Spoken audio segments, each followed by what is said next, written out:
Hello बच्चों, आपका स्वागत है हमारे चैनल स्टडी विद प्रेम में। उम्मीद करता हूं आप सभी लोग बढ़िया होंगे। और आज की इस वीडियो में हम लोग क्लास 10 विज्ञान के चैप्टर नंबर 1, जिस चैप्टर का नाम है रासायनिक अभिक्रिया और समीकरण, इसके 50 मोस्ट इम्पोर्टेंट एमसीक्यूज को देखने वाले हैं। तो चलिए बिना किसी देरी के क्वेश्चन नंबर 1 की ओर आगे बढ़ते हैं। उससे पहले अगर आपको ये सारे क्वेश्चन आते हैं तो आप इसे टेस्ट के रूप में लीजिए। अगर नहीं आते हैं तो आप इस क्वेश्चन के नोट्स बना सकते हैं, जो आपके एग्जाम के टाइम में आपका बहुत काम देगा। ठीक है, तो क्वेश्चन नंबर 1 है, लेड नाइट्रेट के चूर्ण को एक परखनली में लेकर गर्म करने पर भूरे रंग का धुआं उत्सर्जित होता है। ये धुआं है। तो पहले बता दूं, उत्सर्जित का अर्थ होता है धुआं निकलता है। ठीक है, तो वो कौन सा धुआं निकलता है? तो वो धुआं निकलता है आपका NO2 गैस का। NO2 गैस कौन सा होता है? Nitrogen oxide. ठीक है, तो एक का सही आंसर होगा ऑप्शन नंबर बी। तो क्वेश्चन नंबर 2 है, CaCO3 arrow CaO plus CO2 किस प्रकार की अभिक्रिया है?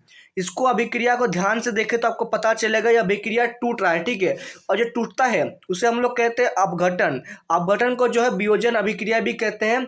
तो 2 का सही आंसर होगा ऑप्शन नंबर बी। तो क्वेश्चन नंबर 3 है, निम्नलिखित में से कौन अवकारक है? तो बताना है यहाँ पर कौन अवकारक है। तो H2S जो है एक अवकारक है। 3 का सही आंसर होगा ऑप्शन नंबर डी।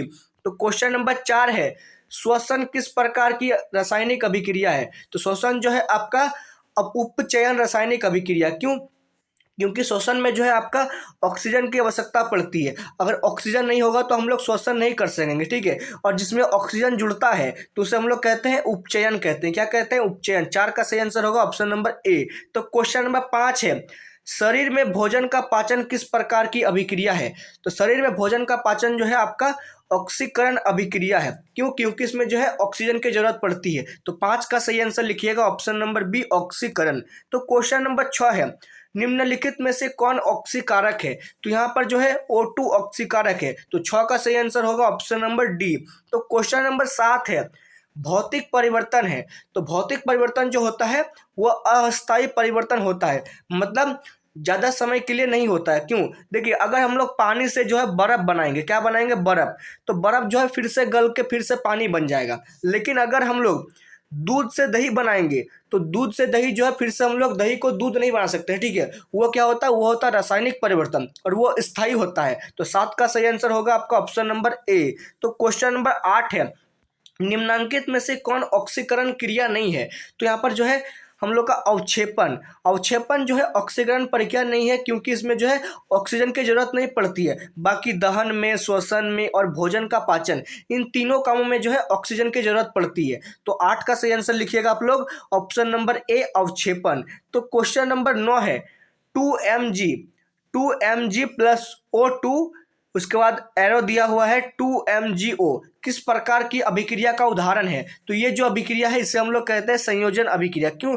क्योंकि इसमें जो है समीकरण बन रहा है वो जुड़ता हुआ समीकरण बन रहा है। यहाँ पर Mg और ऑक्सीजन जो है मिलकर MgO बना रहा है। ठीक है, तो क्वेश्चन नंबर 10 है, अंगूर का किण्वन करना एक। देखिए, अंगूर का किण्वन जो होता है वो एक रासायनिक परिवर्तन है, जिसे हम लोग पुनः किण्वन करके अंगूर नहीं बना सकते हैं। ठीक है, तो 10 का सही आंसर लिखिएगा ऑप्शन नंबर ए। तो क्वेश्चन नंबर 11 है, लेड नाइट्रेट तथा पोटेशियम आयोडाइड के विलयन को मिलाने पर अवक्षेप बनता है। इस अवक्षेप का रंग कैसा होता है? तो इस अवक्षेप का रंग जो होता है आपका पीला रंग का अवक्षेप बनता है। ठीक है, तो 11 का सही आंसर लिखिएगा ऑप्शन नंबर डी। तो क्वेश्चन नंबर 12 है, निम्नांकित में से कौन रेडॉक्स अभिक्रिया है? तो यहाँ पर जो है H2 plus Cl2 is equal to 2HCl। तो ये जो है आपका एक रेडॉक्स अभिक्रिया है। तो 12 का सही आंसर होगा ऑप्शन नंबर ए। तो क्वेश्चन नंबर 13 है, कॉपर चूर्ण को वायु में गर्म करने पर उसकी सतह पर कॉपर ऑक्साइड की एक परत जम जाती है। तो इस परत का रंग कैसा होगा? मतलब यहाँ पर जो है उस परत का रंग पूछ रहा है, तो उस परत का रंग होगा आपका काला। वो परत जो है पूरी तरह काली हो जाएगी। 13 का सही आंसर होगा ऑप्शन नंबर बी। तो क्वेश्चन नंबर 14 है, मैग्नीशियम के रिबन को रेगमाल से रगड़कर दहन प्रक्रिया की जाती है। क्योंकि देखिए, मैग्नीशियम जो होता है ना, मैग्नीशियम होता है, तो मैग्नीशियम को रगड़ कर जो पहले रेगमाल का इस्तेमाल करते हैं। तो वो इस्तेमाल क्यों करते हैं? वो इस्तेमाल इसलिए करते हैं क्योंकि मैग्नीशियम रिबन की सतह पर मैग्नीशियम ऑक्साइड की एक पतली परत को हटाया जाता है। रेगमाल से रगड़कर जो है मैग्नीशियम ऑक्साइड की एक पतली परत को हटाया जाता है। तो 14 का सही आंसर होगा ऑप्शन नंबर बी। तो क्वेश्चन नंबर 15 है, नमक के घोल में सिल्वर नाइट्रेट का घोल डालने पर दही जैसा अवक्षेप उत्पन्न होता है, ये कौन सी अभिक्रिया है? देखिए, जब हम लोग नमक के घोल में सिल्वर नाइट्रेट का घोल डालेंगे ना तो उसमें दही जैसा अवक्षेपण होगा। ये जो है आपका अवक्षेपण अभिक्रिया है। देखिए, जिसमें अगर अवक्षेप प्राप्त होगा तो उसको हम लोग क्या कहेंगे? अवक्षेपण अभिक्रिया कहेंगे। तो 15 का सही आंसर लिखिएगा आप लोग ऑप्शन नंबर सी, अवक्षेपण। तो क्वेश्चन नंबर 16 है, मैग्नीशियम के दहन के फलस्वरूप मैग्नीशियम ऑक्साइड प्राप्त होता है। सही बात है, जब मैग्नीशियम को जलाएंगे हम लोग तो मैग्नीशियम ऑक्साइड प्राप्त होगा। तो इस अब ऑक्साइड का रंग कैसा होगा? अब देखिए, ऑक्साइड का रंग पूछ लिया है तो ऑक्साइड का रंग होगा आपका उजला। ऑक्साइड जो है आपका उजला कलर का प्राप्त होगा। तो 16 का सही आंसर होगा ऑप्शन नंबर सी। तो क्वेश्चन नंबर 17 है, जिस अभिक्रिया में अवक्षेप का निर्माण होगा उस अभिक्रिया को क्या कहा जाता है? जस्ट थोड़ी देर पहले मैंने आपको बताया, जिससे अवक्षेप का निर्माण होगा उस अभिक्रिया को हम लोग कहेंगे अवक्षेपण अभिक्रिया। 17 का सही आंसर होगा आपका ऑप्शन नंबर बी। तो क्वेश्चन नंबर 18 है, निम्नलिखित में से कौन ऑक्सीकारक नहीं हो सकता है? तो यहाँ पर जो है H2 जो यानी हाइड्रोजन जो है एक ऑक्सीकारक नहीं हो सकता है, ठीक है, क्योंकि ये एक अवकारक है। क्या है? ये एक अवकारक है। क्या है? अवकारक है। तो क्वेश्चन नंबर 19 के आगे बढ़ेंगे। क्वेश्चन नंबर 19 है रासायनिक समीकरण अभिक्रिया का। तो रासायनिक समीकरण जो है अभिक्रिया का संक्षिप्त रूप होता है, मतलब क्या होता है? छोटा फॉर्म होता है उसका, ठीक है।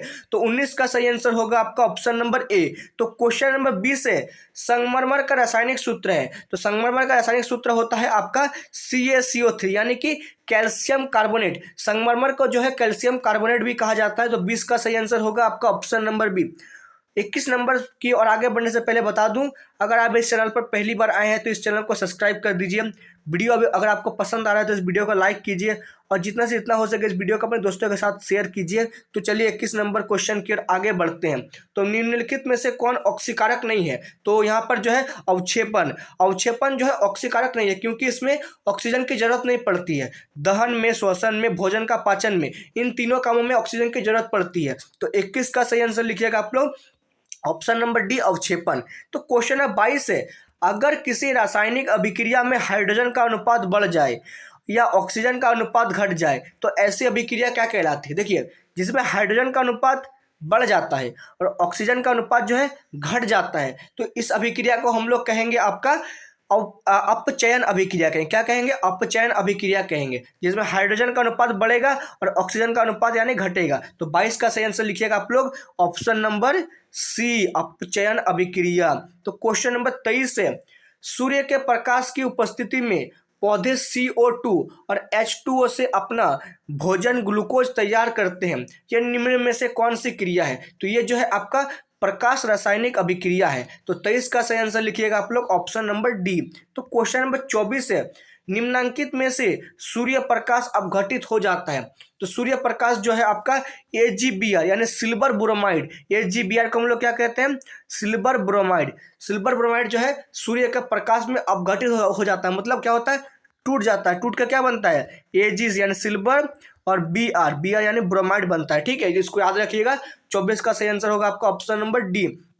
तो क्वेश्चन नंबर 25 है, चूना पत्थर को उष्मा देने पर CaO और CO2 प्राप्त होता है, ये एक अभिक्रिया को कहते हैं। तो इस अभिक्रिया को जो है हम लोग वियोजन अभिक्रिया कहते हैं। क्यों? क्योंकि इसमें जो है उष्मा देने पर टूट जा रहा है, तो टूटने को हम लोग क्या कहते हैं? टूटने को हम लोग कहते हैं वियोजन अभिक्रिया। तो 25 का सही आंसर होगा ऑप्शन नंबर सी। तो क्वेश्चन नंबर 26 है, अगर गर्म CuO पर H2 गैस प्रभावित किया जाए तो परत का रंग कैसा हो जाएगा? तो परत का रंग जो है आपका भूरे रंग का हो जाएगा। कौन सा रंग होगा? भूरे रंग का होगा। 26 का सही आंसर होगा ऑप्शन नंबर सी। तो क्वेश्चन नंबर 27 है, श्वेत यानी सफेद सिल्वर क्लोराइड सूर्य के प्रकाश पर धूसर रंग का हो जाता है, तो ऐसा क्यों होता है? तो इसके पीछे होने का कारण जो है आपका सिल्वर क्लोराइड का वियोजन Ag और Cl में होता है। मैंने आपको बताया सिल्वर यानी सिल्वर क्लोराइड जो है आपका Ag प्लस Cl में टूट जाता है, ठीक है। तो 27 का सही आंसर होगा आपका ऑप्शन नंबर ए। तो क्वेश्चन नंबर 28 है, उपचयन अपचयन अभिक्रिया को क्या कहते हैं? तो उपचयन अपचयन अभिक्रिया को जो है हम लोग रेडॉक्स अभिक्रिया कहते हैं, जिसमें उपचयन भी होगा और अपचयन भी होगा, उसे हम लोग क्या कहते हैं? रेडॉक्स अभिक्रिया कहते हैं। तो क्वेश्चन नंबर 29 है, मैग्नीशियम रिबन के वायु में दहन के फलस्वरूप श्वेत पदार्थ मैग्नीशियम ऑक्साइड बनता है। इस अभिक्रिया में Mg का क्या होता है? तो Mg का जो है आपका उपचयन होता है। क्यों? क्योंकि Mg जो है, Mg है आपका, Mg ऑक्सीजन के संपर्क में आके MgO बनाता है। क्या बनाता है? Mg यानी कि मैग्नीशियम ऑक्साइड बनाता है। तो इसमें क्या हो रहा है? ऑक्सीजन जुड़ रहा है, तो हम लोग ऑक्सीजन जुड़ने को क्या कहते हैं? उपचयन कहते हैं। तो क्वेश्चन नंबर 30 है, संक्षारण किस प्रकार की अभिक्रिया है? तो संक्षारण जो है आपका संयोजन अभिक्रिया। क्यों? क्योंकि संक्षारण जो है ऑक्सीजन की उपस्थिति में होता है, ऑक्सीजन की उपस्थिति में जुड़ता है, तो संक्षारण को हम लोग कहते हैं, सॉरी, तो इसका सही आंसर होगा आपका ऑप्शन नंबर डी, उपचयन अभिक्रिया। क्यों? संक्षारण जो है ऑक्सीजन की उपस्थिति में होता है, इसलिए हम लोग इसको संक्षारण कहते हैं। तो 30 का सही आंसर होगा आपका ऑप्शन नंबर डी, उपचयन अभिक्रिया। तो क्वेश्चन नंबर 31 है, मैग्नीशियम रिबन का वायु में दहन। एक तो मैग्नीशियम रिबन का अगर वायु में दहन करते हैं तो वो क्या है? तो वो एक रासायनिक परिवर्तन है। रासायनिक परिवर्तन उसको कहते हैं जिसको हम लोग पुनः प्राप्त नहीं कर सकते। ठीक है, अगर मैग्नीशियम रिबन को एक बार जला लेते हैं तो फिर से हम लोग उस मैग्नीशियम ऑक्साइड से मैग्नीशियम रिबन नहीं बना सकते हैं। तो 31 का सही आंसर होगा ऑप्शन नंबर डी। तो क्वेश्चन है 32 है, प्राकृतिक गैस का दहन किस प्रकार की अभिक्रिया है? तो प्राकृतिक गैस का दहन जो है आपका ऊष्माक्षेपी अभिक्रिया है। अगर किसी गैस का हम लोग दहन करते हैं, मतलब जलाते हैं, तो उसमें जो है ऊष्मा निकलेगी। ठीक है, क्या निकलेगी? उसमें ऊष्मा निकलेगी, जिससे ऊष्मा निकलती है तो उसको हम लोग क्या कहते हैं? ऊष्माक्षेपी कहते हैं। ठीक है, 32 का सही आंसर होगा आपका ऑप्शन नंबर सी। तो क्वेश्चन नंबर 33 है, जिन रासायनिक अभिक्रियाओं में उत्पाद के साथ ऊष्मा उत्पन्न होती है उसे क्या कहते हैं? देखिए, जिन रासायनिक अभिक्रियाओं में उत्पाद के साथ ऊष्मा निकलती है तो उसको हम लोग कहेंगे ऊष्माक्षेपी। ऊष्मा अगर निकलती है तो ऊष्माक्षेपी, अगर ऊष्मा मतलब उसमें लग रहा है तो ऊष्माशोषी कहेंगे। ठीक है, तो 33 का सही आंसर लिखिएगा ऑप्शन नंबर बी। तो क्वेश्चन नंबर 34 है, मैग्नीशियम रिबन के दहन होने पर किस प्रकृति की लौ उत्पन्न होती है? मतलब किस तरह की लौ उत्पन्न होती है? तो उसमें जो है आपका श्वेत और चमकदार लौ निकलती है। 34 का सही आंसर होगा ऑप्शन नंबर सी। तो क्वेश्चन नंबर 35 है, जिंक तथा लेड कॉपर की अपेक्षा, तो जिंक तथा लेड जो है कॉपर की अपेक्षा अधिक क्रियाशील है। तो 35 का सही आंसर होगा आपका ऑप्शन नंबर बी। तो क्वेश्चन नंबर 36 है, निम्नांकित में ऊष्माक्षेपी अभिक्रिया कौन है? देखिए, जिससे ऊष्मा निकलती है उसको ऊष्माक्षेपी कहेंगे। तो यहाँ पर जो साफ साफ दिख रहा है option number A, C+O2 = CO2 plus ऊष्मा। ये जो है आपका ऊष्माक्षेपी अभिक्रिया। क्यों? क्योंकि इसमें जो है आपको ऊष्मा निकल रहा है। तो 36 का सही आंसर होगा आपका ऑप्शन नंबर ए। तो क्वेश्चन नंबर 37 है, वे अभिक्रियाएं जिनमें अभिकारकों के बीच आयनों का आदान प्रदान होता है उन्हें क्या कहते हैं? देखिए, जिन अभिकारकों के बीच आयनों का आदान प्रदान होता है उसे हम लोग द्विविस्थापन अभिक्रिया कहते हैं। ठीक है, 37 का सही आंसर होगा आपका ऑप्शन नंबर सी। तो क्वेश्चन नंबर 38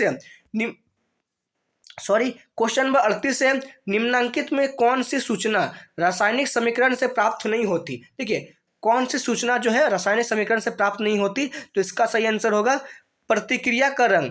हम लोग रासायनिक समीकरण से जो है प्रतिक्रिया का रंग पता नहीं कर सकते, उसके प्रतिफलों के मूल्यों का अनुपात पता कर सकते हैं, अभिकारकों का सूत्र पता कर सकते हैं और अभिकारकों में उपस्थित परमाणु भी पता कर सकते हैं, लेकिन प्रतिक्रिया का रंग नहीं पता कर सकते। तो 38 का सही आंसर होगा आपका ऑप्शन नंबर ए, प्रतिक्रिया का रंग। तो क्वेश्चन नंबर 39 है, 2Mg+O2 = 2MgO, ये रासायनिक समीकरण किस प्रकार का है? तो ये जो है आपका बी नंबर है, संतुलित है। क्यों? देखिए, यहाँ पर भी 2Mg है, यहाँ पर भी 2Mg है, यहाँ पर 2 ऑक्सीजन है तो यहाँ पर भी 2 ऑक्सीजन है, तो क्या होगा? ये हो जाएगा आपका संतुलित। तो 39 का सही आंसर होगा आपका ऑप्शन नंबर बी। ठीक है, संतुलित हम लोग उसको कहेंगे जिसमें इस पार भी और इस पार भी समान रहेगा। अगर समान है तो संतुलित है, अगर समान नहीं है तो असंतुलित है। ठीक है, तो क्वेश्चन नंबर 40 है, बेरियम हाइड्रोक्साइड और अमोनियम क्लोराइड को 2:1 में मिलाने पर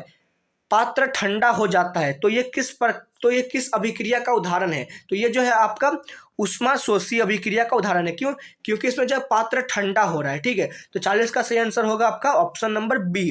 तो क्वेश्चन में 41 है, Fe2O3 + 2Al मतलब एरो में है Al2O3 + 2Fe, ये किस प्रकार की अभिक्रिया का उदाहरण है? तो ये जो है आपका द्विविस्थापन अभिक्रिया का उदाहरण है। अब देखिए कैसे द्विविस्थापन अभिक्रिया का उदाहरण है। यहाँ पर Al जो है, यहाँ पर Al आपका Fe2 को हटा दे रहा है और यहाँ पर क्या बना रहा है, AlO3 बना रहा है। तो कैसा उदाहरण है ये आपका विस्थापन उदाहरण है, ठीक है। तो 41 नंबर का सही आंसर लिखिएगा, मिस्टेक हो गया था, यहाँ पर द्विविस्थापन नहीं होगा, 41 का सही आंसर होगा आपका विस्थापन। क्यों? क्योंकि Al जो है Fe2 को हटा रहा है, क्योंकि Al का होता है आपका एल्यूमिनियम जो है Fe यानी लोहा से ज़्यादा पावरफुल होता है। तो क्वेश्चन नंबर 42 है, किसी अभिक्रिया में भाग लेने वाले पदार्थ को क्या कहते हैं? यह भी मोस्ट इंपोर्टेंट क्वेश्चन है VVI। किसी अभिक्रिया में भाग लेने वाले पदार्थ को जो है अभिकारक कहते हैं। क्या कहते हैं? अभिकारक कहते हैं। तो क्वेश्चन नंबर 43 है, निम्नांकित में कौन सही नहीं है? तो यहाँ पर 4 कथन दिए हुए हैं, तो बताना है आपको कौन सही नहीं है। पहला कथन है ऑक्सीजन और अपकरण साथ साथ होते हैं। दूसरा नंबर में है ऊष्माक्षेपी अभिक्रिया में ताप का शोषण होता है। सी नंबर है दहन व श्वसन ऑक्सीजन की उदाहरण है।